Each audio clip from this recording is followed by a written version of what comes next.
Hello दोस्तों, मैं Sanjeev Kumar modern concept coaching centre में आपका स्वागत करता हूं। आज हम लोग क्लास 10 का फिजिक्स स्टार्ट कर रहे हैं और इसमें हम लोग 4-5 टॉपिक पढ़ चुके थे, 4-5 पार्ट हो चुका था। और आज का क्या है टॉपिक? किरण आलेख। और ये कौन सा चैप्टर का है? प्रकाश का परावर्तन चैप्टर का। तो इसमें देखिएगा किरण आलेख होता क्या है। तो इससे पहले आपको पढ़ाया गया है दर्पण क्या होता है, उत्तल और अवतल। उसमें भी देखिएगा अवतल दर्पण की चर्चा करें थोड़ा सा। तो देखिएगा ये दर्पण हो गया आपका अवतल दर्पण, ये आपका P हो गया, इधर C होगा और इधर F होगा। देखिएगा अगर इसमें किसी वस्तु का प्रतिबिंब बनाना है आपको, तो मान लिया जाए अनंत पर अगर वस्तु है तो यहाँ से लाइट आ रहा होगा। इस पे लाइट कहाँ से आ रहा होगा मेरे दोस्त? अनंत से आ रहा होगा। और जब भी मुख्य अक्ष के समानांतर प्रकाश आता है तो दर्पण से परावर्तन के बाद F से होकर गुजरता है। कहाँ से होकर गुजरेगा मेरे दोस्त? F से होकर गुजरेगा।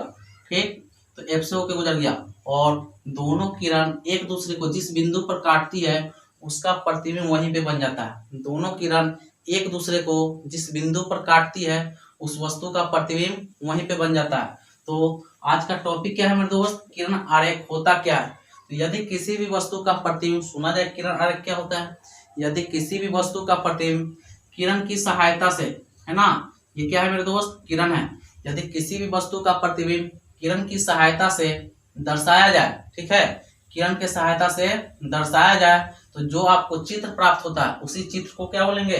किरण आरेख। फिर से सुना जाए, यदि किसी भी वस्तु का प्रतिबिंब किरण के सहायता से दर्शाया जाए तो जो चित्र प्राप्त होता है उसी चित्र को किरण आरेख कहा जाता है ना। तो इसका डिफिनेशन लिखा जाए, यदि किसी भी वस्तु का प्रतिबिंब, यदि किसी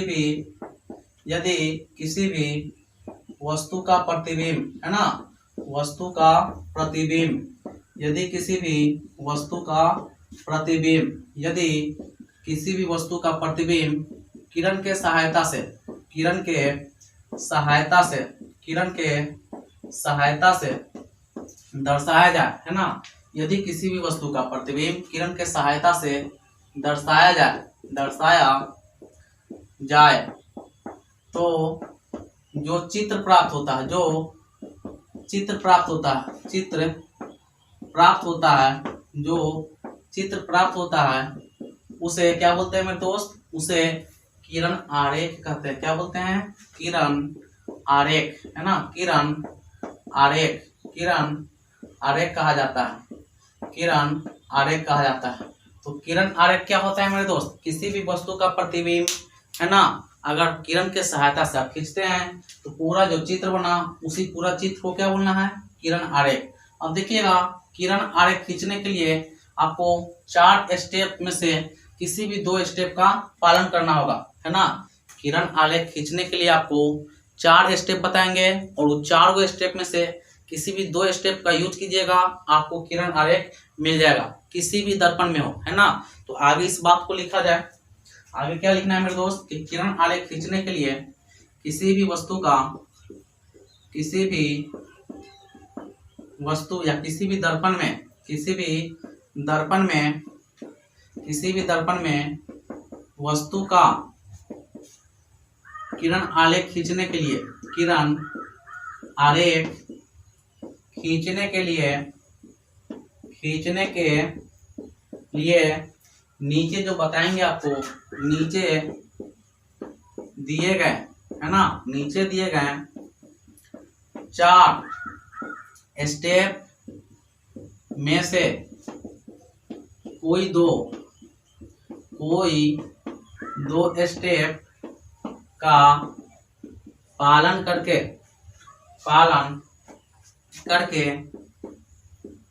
किरण आरेख खींचा जा सकता है ना। तो किरण आरेख अगर आपको खींचना है तो अभी 4 स्टेप बताने वाले हैं। 4 स्टेप में से किसी भी 2 स्टेप का यूज कीजिएगा, किरण आरेख मिल जाएगा। तो अगला टॉपिक बनाया जाए। अगला टॉपिक क्या बनेगा मेरे दोस्त? किरण आरेख में ही बनेगा। अगला टॉपिक आपका क्या बनना है कि अनंत से आने वाली प्रकाश की किरण, अनंत से आने वाली प्रकाश की किरणें, अनंत से आने वाली प्रकाश की किरणें, है ना। तो देखिएगा अनंत होता क्या है मेरे दोस्त। पहला अनंत होता क्या है, तो जहां आप देख नहीं सकते हैं उसको अनंत बोलेंगे। मान लिया देखिए ये आपका अवतल दर्पण है। कौन सा दर्पण है मेरे दोस्त, ये आपका अवतल दर्पण है ना। ये आपका अवतल दर्पण है, और अवतल दर्पण है तो एक तरफ से रंगा होगा और इसका परावर्तक सतह धंसा होगा। अवतल दर्पण का ये वाला जो बिंदु है पोल अर्थात ध्रुव है, और इधर कहीं इसका सेंटर सी होगा और इधर फोकस बिंदु एफ होगा। तो देखिएगा अवतल दर्पण में क्या है कि अनंत से आने वाली प्रकाश की किरणें, है ना। तो जहां आप देख नहीं सकते उसको क्या बोलते हैं, अनंत। तो हम लोग इधर नहीं देख सकते हैं, वस्तु कहाँ पे रखा है पता नहीं, लेकिन इससे वस्तु से लाइट आ रहा है। वस्तु से क्या आ रहा है मेरे दोस्त, लाइट आ रहा है। वस्तु से लाइट आ रहा है, वस्तु से लाइट आ रहा है ना। वस्तु से लाइट आ रहा है, इधर से भी होके आ सकता है लाइट। वस्तु से आपका लाइट आ रहा है। देखिएगा ये जो है इसको बोलते हैं प्रधान अक्ष या मुख्य अक्ष। प्रधान अक्ष या इसी को मुख्य अक्ष भी बोला जाता है, मुख्य अक्ष। तो जब वस्तु अनंत पर हो, है ना, तो कैसा उसका प्रतिबिंब बनेगा। तो देखिएगा अनंत से अगर प्रकाश की किरणें आती है तो देखिएगा इधर से आ रहा है, हमको पता नहीं कहाँ से आ रहा है, तो हम मान लीजिए कि अनंत से आ रहा है। और अनंत से कैसा आ रहा है वस्तु का लाइट, देखिएगा तो मुख्य अक्ष के समांतर आ रहा है। मुख्य अक्ष या प्रधान अक्ष के समांतर आ रहा है। तो आपको याद रखना है कि जब भी प्रकाश की किरण मुख्य अक्ष के समांतर आएगा तो वह दर्पण से परावर्तन के बाद हमेशा एफ से होकर गुजरेगा। हमेशा कहाँ से होकर गुजरेगा मेरे दोस्त, फोकस बिंदु एफ से। तो फोकस बिंदु एफ से होकर गुजार दिया जाए हमेशा, है ना। मुख्य अक्ष के समांतर आने वाली प्रकाश की किरणें हमेशा दर्पण से परावर्तन के बाद फोकस बिंदु एफ से होकर गुजरेगा। फोकस बिंदु एफ से होकर गुजरेगा। फोकस बिंदु एफ से होकर गुजरेगा। आप लोग सीधा बनाइएगा लाइन, है ना, क्योंकि लाइट एकदम सरल रेखा में चलता है सीधा। तो देखिएगा हमेशा फोकस बिंदु एफ से होकर गुजरेगा। तो देखिएगा मुख्य अक्ष के समांतर आने वाली प्रकाश की किरण समांतर एकदम, और दर्पण से परावर्तन पथ कहाँ से होकर गुजरेगा, हमेशा फोकस बिंदु एफ से होकर गुजरेगा। कहाँ से होकर गुजरेगा मेरे दोस्त, हमेशा फोकस बिंदु एफ से होकर गुजरेगा। तो यही बात लिखना है, अनंत से आने वाली प्रकाश की किरणें। तो ये किरणें है ना, अनंत से अच्छा है कि यहाँ पे मुख्य अक्ष के समांतर आने वाली प्रकाश की किरणें टॉपिक बनाया जाए। मुख्य अक्ष के समांतर आने वाली प्रकाश की किरणें, है ना, मुख्य अक्ष के समांतर आने वाली प्रकाश की किरणें टॉपिक बनाया जाए। टॉपिक क्या रहेगा मेरे दोस्त कि मुख्य अक्ष के समांतर आने वाली प्रकाश की किरणें क्या है मेरे दोस्त, मुख्य अक्ष के समांतर आने वाली प्रकाश की किरणें। तो देखिएगा ये आपका मुख्य अक्ष है और इसके समांतर प्रकाश की किरणें आ रहा है। तो दर्पण से परावर्तन के बाद कहाँ से होकर गुजरेगा, हमेशा फोकस बिंदु एफ से होकर गुजरेगा। तो यह किरणें कहाँ से होकर गुजरता है मेरे दोस्त, यह किरणें हमेशा यह किरण हमेशा मुख्य फोकस एफ से होकर गुजरती है ना। तो जब भी मुख्य अक्ष के समांतर है प्रकाश की किरणें तो हमेशा मुख्य फोकस एफ से होकर गुजरेगा। दूसरी किरण की बात करें तो ये डायग्राम भी बनाते चलेगा आप लोग, है ना, क्योंकि हमने अधिकतर जगह देखा है कि सिंपल ये सब पढ़ा दिया जाता है लेकिन डायग्राम बनाया नहीं जाता है। तो ये सब बनाते चलिएगा। दूसरा किरण है आपका कि मुख्य अक्ष के या फोकस बिंदु से होकर गुजरने वाली किरण, फोकस बिंदु से होकर गुजरने वाली किरण,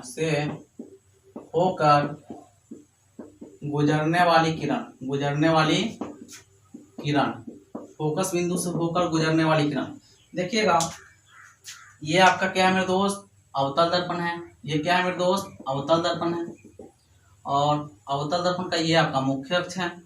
मुख्य अक्ष तो ये वाला पोल हो गया, इधर इसका सेंटर होगा सी और इधर इसका एफ फोकस बिंदु होगा। अब क्या है कि फोकस बिंदु से होकर गुजरने वाली किरण, मान लिया जाए कहीं से भी इस पे लाइट आ गया, कहाँ से आ गया, कहीं से भी फोकस से होकर गुजर रहा है किरण, है ना, कहीं से भी मान लिया जाए कि फोकस बिंदु से होकर गुजर रहा है किरण, है ना। तब अब ये दर्पण से परावर्तन के बाद कहाँ से होकर गुजरेगा, तो फोकस बिंदु से होकर गुजरने वाली किरण जो है दर्पण से परावर्तन के बाद हमेशा मुख्य अक्ष के समांतर हो जाता है, मुख्य अक्ष के समांतर हो जाता है। जस्ट उल्टा देखिए, ये मुख्य अक्ष के समांतर आया तो दर्पण से परावर्तन के बाद फोकस से होकर गुजरा, अब फोकस से होकर आ रहा है किरण तो मुख्य अक्ष के समांतर हो जा रहा है। तो यह किरण क्या हो रहा है, यह किरण मुख्य अक्ष के, यह किरण दर्पण से परावर्तन के बाद है ना, यह किरण दर्पण से परावर्तन के बाद यह किरण दर्पण से परावर्तन के बाद मुख्य अक्ष के समांतर हो जाती है, मुख्य अक्ष के समांतर हो जाती है, समांतर हो जाती है ना, हो जाती है। तो याद रखिएगा कि अगर मुख्य अक्ष के समांतर आने वाली प्रकाश की किरणें दर्पण से परावर्तन होगा तो हमेशा मुख्य फोकस F से होकर गुजरेगा। दूसरा क्या है कि अगर फोकस बिंदु F से होकर गुजर रहा है प्रकाश की किरणें तो दर्पण से परावर्तन के बाद मुख्य अक्ष के समांतर हो जाता है। बस इतना ही, 2 लाइन है ना। उसके बाद तीसरा किरण की बात करें, अभी तक 2 किरण की चर्चा हुआ है, अब तीसरा किरण की चर्चा करेंगे। तीसरा किरण है आपका वक्रता केंद्र C से होकर गुजरने वाली किरण है ना। अगर कोई किरण वक्रता केंद्र C से होकर गुजरती है तो क्या होगा, तो देखिएगा ये आपका अवतल दर्पण है, ये आपका क्या है मेरे दोस्त, अवतल दर्पण है, और अवतल दर्पण है तो इसका परावर्तक सतह धंसा होगा। ये आपका P है, पोल है, इधर आपका C होगा और इधर F होगा। अब देखिएगा वक्रता केंद्र अर्थात C से होकर गुजर रहा है किरण, देखिएगा मान लिया जाए कि वक्रता केंद्र C से होकर प्रकाश की किरणें गुजर रहा है तो दर्पण से परावर्तन के बाद कहाँ से होकर गुजरेगा, वक्रता केंद्र C से होकर गुजर रहे प्रकाश की किरणें तो दर्पण से परावर्तन के बाद इसी रास्ता पर वापस लौट जाएगा, है ना, इसी रास्ता पर वापस लौट जाएगा। तो याद रखिएगा कि अगर प्रकाश की किरणें वक्रता केंद्र C से होकर गुजर रहा है तो दर्पण से परावर्तन के बाद उसी रास्ता पर वापस लौट जाता है।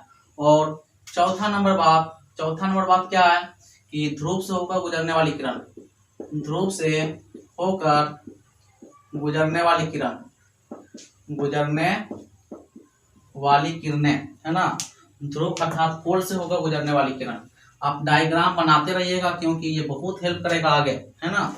ध्रुव से होकर गुजरने वाली किरणें, ध्रुव से होकर गुजरने वाली किरणें, तो देखिएगा ध्रुव से होकर गुजरने वाली किरण के बारे में, ये आपका अवतल दर्पण, ये आपका क्या है मेरे दोस्त, अवतल दर्पण, और ये आपका फोकस मुख्य अक्ष या प्रधान अक्ष, इधर आपका P होगा, इधर C होगा और इधर F होगा, और ये आपको रंग देते हैं एक तरफ से। अब देखिएगा क्वेश्चन है कि ध्रुव से गुजरने वाली किरणें क्या होता है, तो देखिएगा कोई किरण ध्रुव से आ रहा है ना, ध्रुव पे आ रहा है, कोई किरण P बिंदु पर आ रहा है, देखिएगा जब भी कोई किरण P पर आवे अर्थात ध्रुव पर आवे तो वह दर्पण से परावर्तित होगा तो किधर से होकर गुजरेगा, प्रकाश के परावर्तन के नियम का पालन करते हुए दूसरा तरफ से होकर निकलेगा। तो देखिएगा प्रकाश के परावर्तन के नियम का पालन करते हुए दूसरा तरफ से, देखिएगा इसके लिए ये जो आपका मुख्य अक्ष है ये अभिलंब का काम करेगा, है ना, अभिलंब का काम करेगा क्योंकि परावर्तक सतह से 90 डिग्री पर होता है अभिलंब, और यहाँ पे आने वाली किरण और अभिलंब के बीच में जो कोण बनता है उसको आपतन कोण बोलते हैं, है ना, और जाने वाली किरण अर्थात परावर्तित किरण और अभिलंब के बीच जो कोण बनता है उसको परावर्तन कोण बोलते हैं। तो देखिएगा जब भी ध्रुव से होकर गुजरेगी प्रकाश की किरणें तो दर्पण से परावर्तन के बाद प्रकाश के परावर्तन का नियम का पालन करते हुए दूसरा तरफ से वापस लौट जाती है। तो यही 4 किरणों को आप ध्यान में रखिएगा, उसके बाद आपसे कोई भी डायग्राम बन जाएगा। तो अब टॉपिक बनाया जाए कि अवतल दर्पण में वस्तु का प्रतिबिंब की स्थिति, प्रकृति और आकार, है ना। अब टॉपिक क्या है मेरे दोस्त कि अवतल दर्पण में बने प्रतिबिंब की स्थिति, प्रकृति और आकार। टॉपिक बनाया जाए, टॉपिक आपका रहेगा अवतल दर्पण में बने प्रतिबिंब की स्थिति, प्रकृति और आकार अवतल दर्पण में बने प्रतिबिंब की स्थिति, प्रकृति और आकार। देखिएगा इसमें सबसे पहले इधर लिखिएगा वस्तु की स्थिति। क्या लिखना है मेरे दोस्त? वस्तु की स्थिति। उसके बाद इधर लिखना है प्रतिबिंब की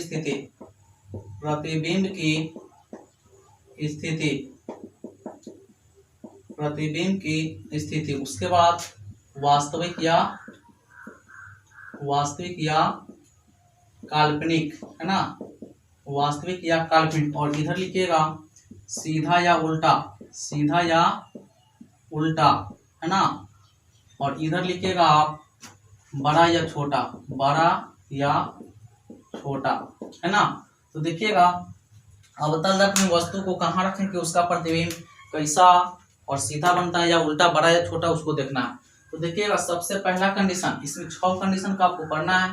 पहला कंडीशन है कि वस्तु को अनंत पर रखा जाए। वस्तु कहाँ पे है मेरे दोस्त? अनंत पर, अर्थात इन्फिनिटी पर। वस्तु कहाँ पे है मेरे दोस्त? अनंत पर। देखते हैं इसका प्रतिबिंब कहाँ और कैसा बनेगा। देखिएगा ये आपका अवतल दर्पण है। कौन सा दर्पण है मेरे दोस्त? अवतल दर्पण है।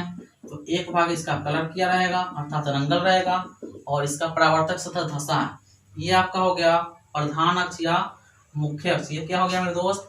मुख्य अक्ष या प्रधान अक्ष। और ये आपका हो गया फोकस बिंदु FT। इधर होगा आपका केंद्र इसका C और इधर फोकस बिंदु F।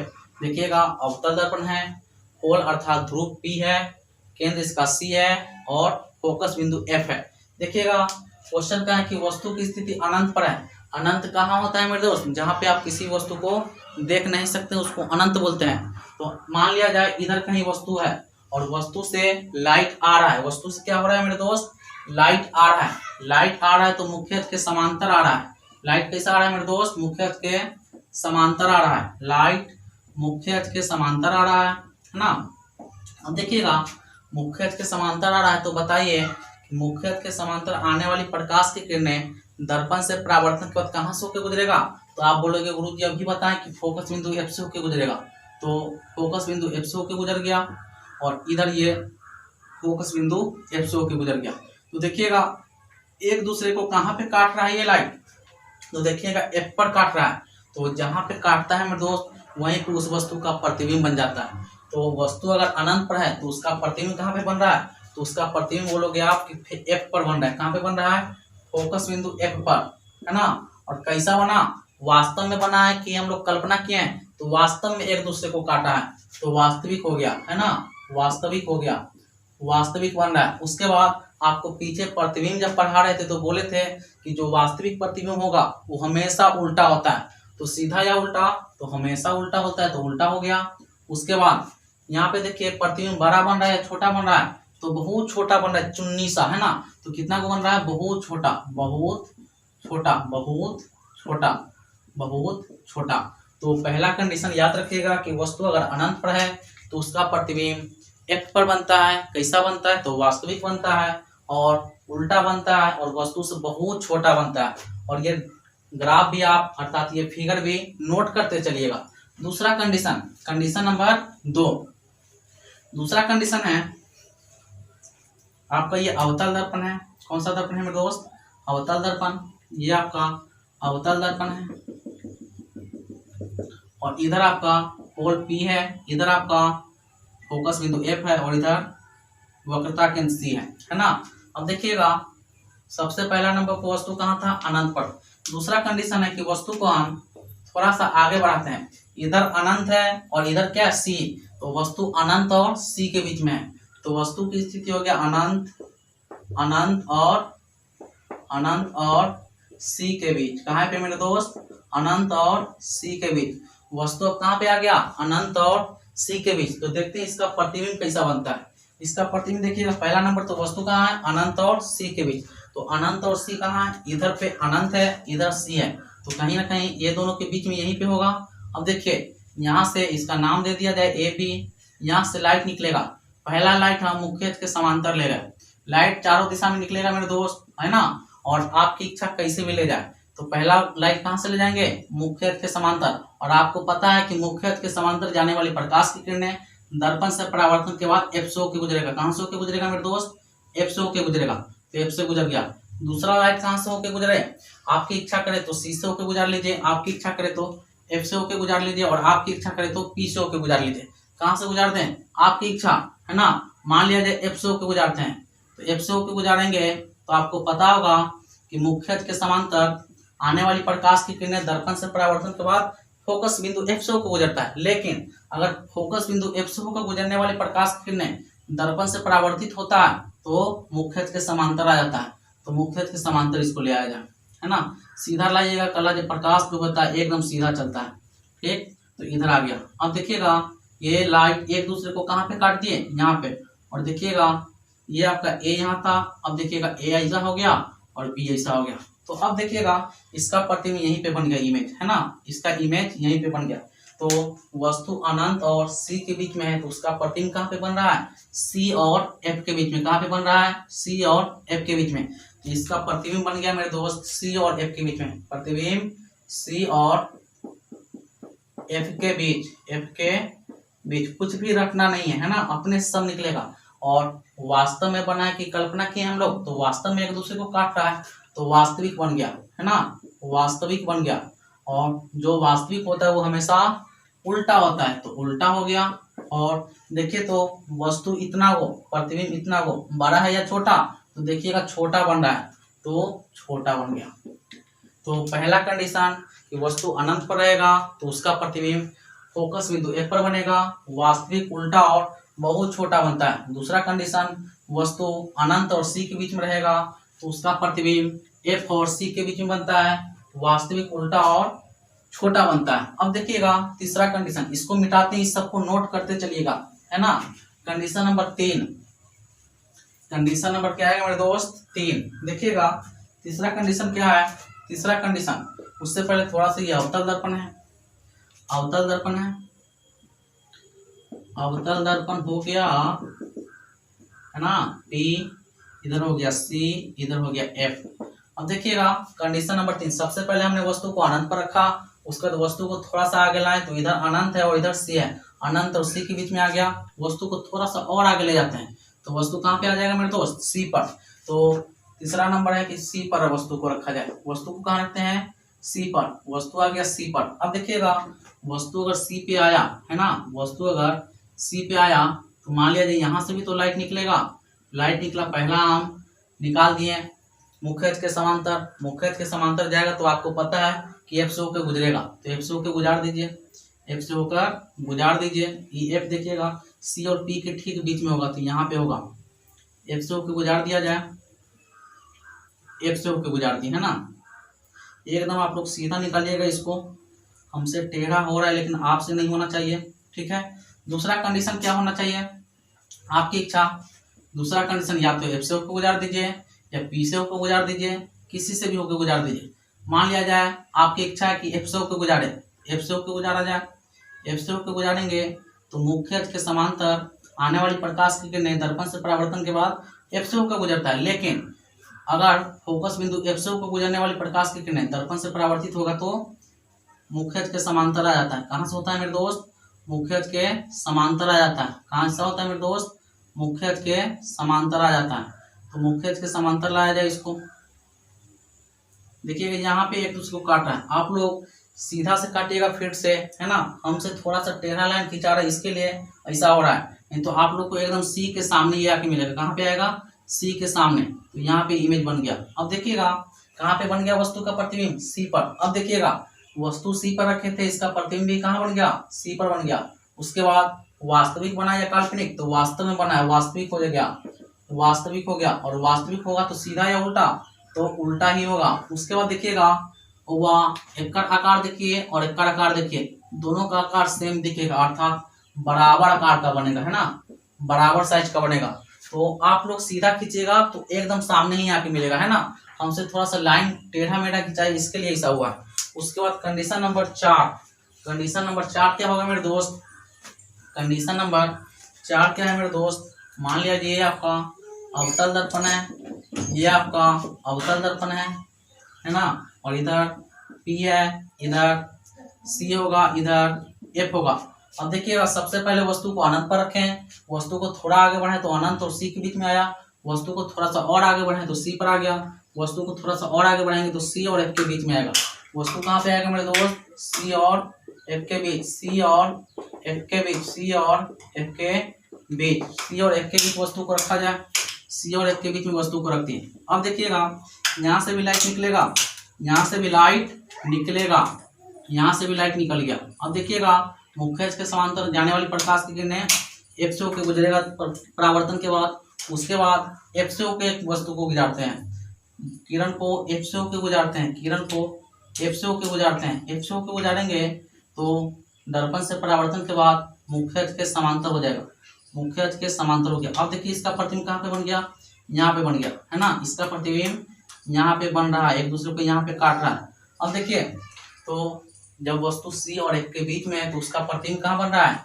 देखिएगा C के इधर बन रहा है, यानी कि इधर क्या अनंत है और इधर C है, तो इसका प्रतिबिंब बन गया अनंत और C के बीच, अनंत और C के बीच।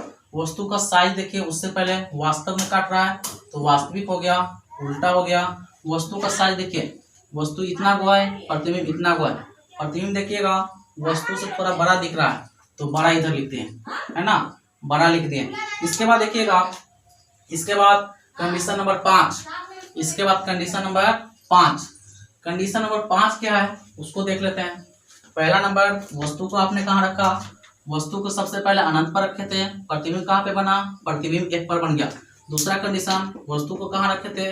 दूसरा कंडीशन में वस्तु को आप अनंत और C के बीच में रखे थे, प्रतिबिंब कहाँ पे बन गया था? प्रतिबिंब उसका अनंत और F और C के बीच में बन गया था। तीसरा कंडीशन, वस्तु को C पर रखे, उसका प्रतिबिंब भी C पर बन गया, है ना। चौथा कंडीशन, वस्तु को आप C और F के बीच में रखे, उसका प्रतिबिंब अनंत और C के बीच में बन गया। पांचवा कंडीशन, वस्तु को थोड़ा सा और आगे बढ़ाएंगे तो F पर आ जाएगा, और F पर आएगा तो यहाँ से प्रकाश को निकालिए। वस्तु को कहाँ रख रहे हैं पांचवा कंडीशन में? F पर, F पर। अब देखिएगा यहाँ से लाइट निकलेगा तो F से ही होके गुजरेगा दर्पण से परावर्तन के बाद, दर्पण से परावर्तन हुआ, F से होके गुजर गया। उसके बाद एक P से होके गुजार देते हैं, P से होके गुजरेगा तो प्रकाश के परावर्तन के नियम का पालन करते हुए दूसरा तरफ से लौटेगा, दूसरा तरफ से निकल जाएगा। तो देखिएगा दूसरा का तरफ से निकल गया, है ना। अब देखिए यहाँ पे ये दोनों के बीच की दूरी थोड़ी कम है और इधर जाके बड़ा हो रहा है, तो ये आगे जाके कहीं ना कहीं यहाँ पे देखिएगा टेढ़ा हो गया। यहाँ पे देखिएगा दूरी ज्यादा है, इधर होके कम होते जा रहा है, तो आगे जाके कहीं ना कहीं अनंत पर काटेगा, तो प्रतिबिंब अनंत पर बन गया। प्रतिबिंब कहाँ पे बन गया मेरे दोस्त? अनंत पर। और वास्तविक में काटेगा, इसलिए वास्तविक उल्टा होगा हमेशा वास्तविक वाला, और बहुत बड़ा साइज का प्रतिबिंब बनेगा, बहुत बड़ा बनेगा। और लास्ट कंडीशन आपका छठा नंबर, लास्ट कंडीशन क्या होगा मेरे दोस्त? छठा नंबर देखिएगा, कंडीशन नंबर 6, कंडीशन नंबर 6, वस्तु को कहाँ रखेंगे? F और P के बीच, F और P के बीच, वस्तु को F और P के बीच रख रहे हैं। देखिएगा वस्तु को F और P के बीच में रख रहे हैं। यही वाला कंडीशन आपको समझने की जरूरत है, कंडीशन नंबर 6 को समझने की जरूरत है। देखिएगा ये आपका P है, इधर आपका F है और इधर C है। देखिएगा वस्तु को F और P के बीच में रखा है हमने, वस्तु को कहाँ रखे हैं? F और P के बीच। वस्तु को जब F और P के बीच में रखिएगा तो यहाँ से लाइट निकला, मुख्य अक्ष के समांतर आया, दर्पण से परावर्तित होगा तो F से होकर गुजरेगा, F से होकर गुजर गया। उसके बाद देखिएगा एक किरण P से होकर गुजार देते हैं, एक किरण P से होकर गुजरा तो प्रकाश के परावर्तन के नियम का पालन करते हुए दूसरा का तरफ से निकल जाएगा, दूसरा तरफ से निकल गया। अब देखिएगा यहाँ पे I बन गया, इधर R बन गया, I बराबर R होना चाहिए प्रकाश के परावर्तन का, है ना। तो दूसरा का तरफ से निकल गया। देखिएगा यहाँ पे ये दोनों लाइन के बीच का गैप कम है, इधर जाके बड़ा होते जा रहा है, अर्थात इधर जाके कहीं पे नहीं मिलेगा, है ना। तो हम लोग इमेजिन करेंगे, कल्पना करेंगे कि इधर थोड़ा सा ये लाइट को इधर भेजिएगा, ये लाइट थोड़ा इधर जाएगा, और यहाँ से ये लाइट को थोड़ा इधर भेजेंगे तो देखिएगा कहीं ना कहीं यहाँ पे आके मिल गया दोनों लाइट, है ना। तो इसका प्रतिबिंब कहाँ पे बन गया? यहाँ पे बन गया। तो जब भी वस्तु F और P के बीच में हो, जब भी वस्तु एफ और पी के बीच में हो तो उसका प्रतिबिंब दर्पण के पीछे बन जाता है, दर्पण के पीछे बनेगा। तो इसका प्रतिबिंब दर्पण के पीछे बनेगा। उसके बाद देखिए वास्तव में एक दूसरे को काटा है कि हम लोग कल्पना किए हैं, तो आप बोलोगे कल्पना किए हैं तो काल्पनिक बनेगा।